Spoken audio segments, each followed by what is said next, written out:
Well, Venice to me was something like North Beach was in San Francisco. Not as wild, not as overly out there. I went there in 59. In San Francisco, North Beach in 59 was quite something.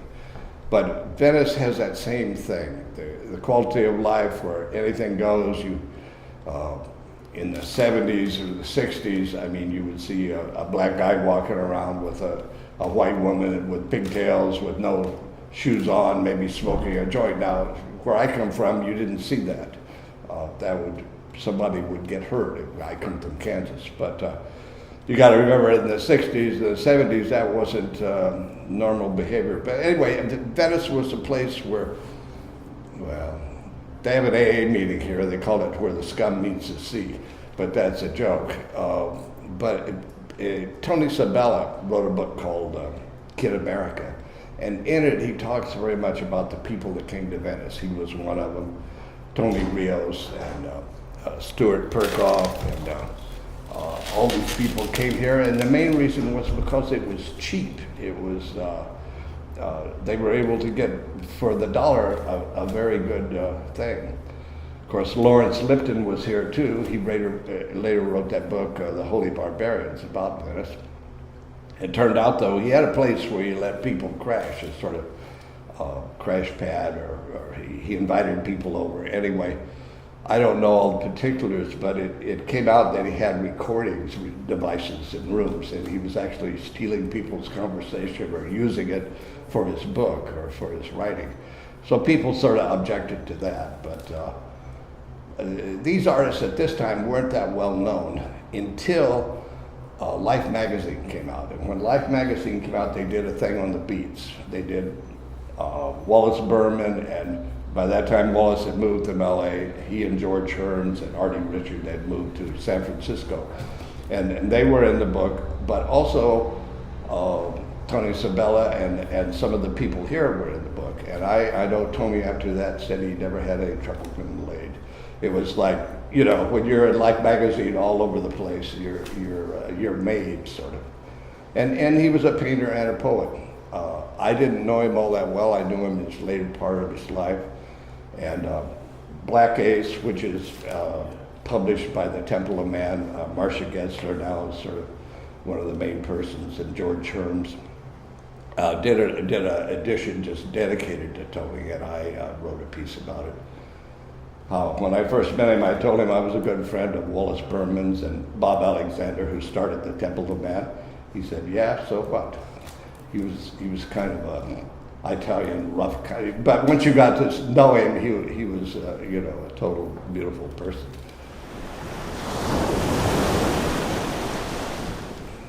Well, it has a touch of bohemia. It has a touch of homelessness.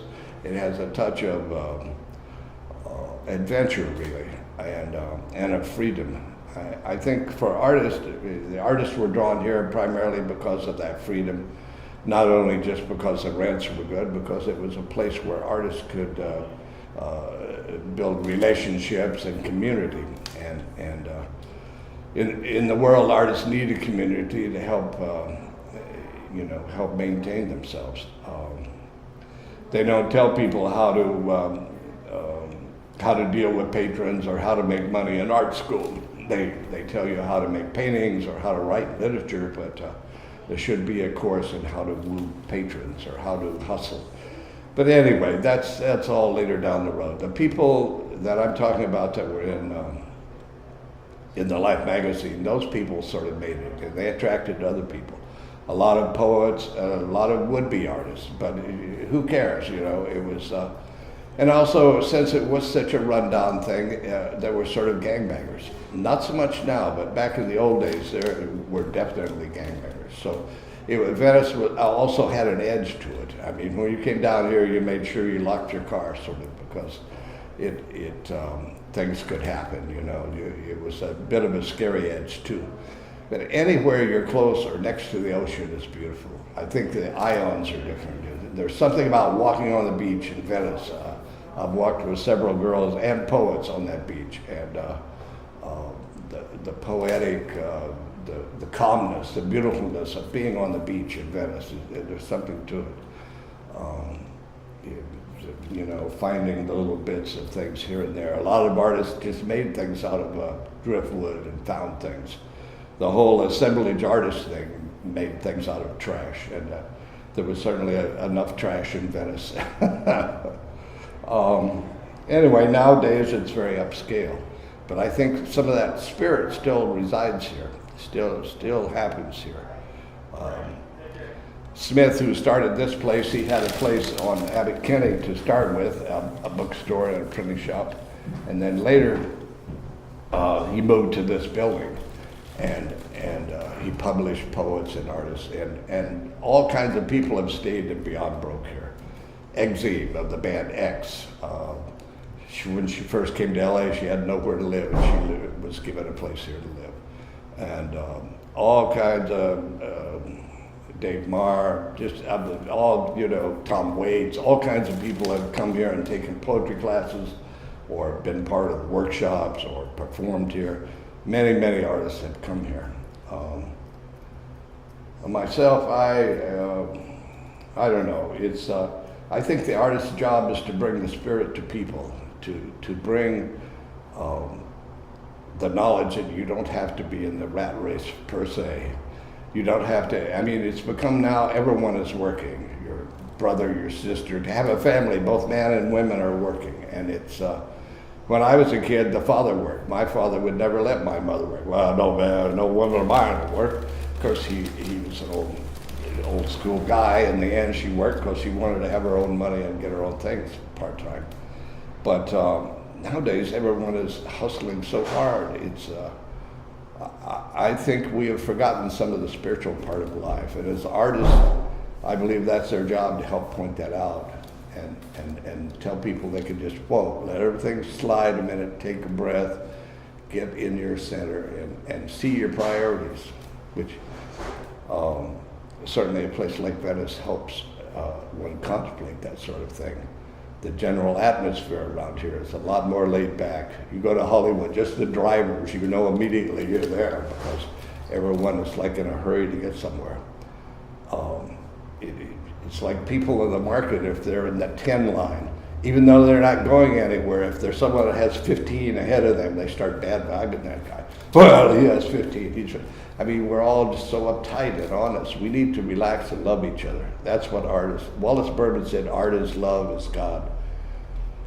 And I think that is a great quote. It's been paraphrased and used, and it might have come from William Blake, who knows? But it was a signature saying of Wallace's, and I think it's quite true.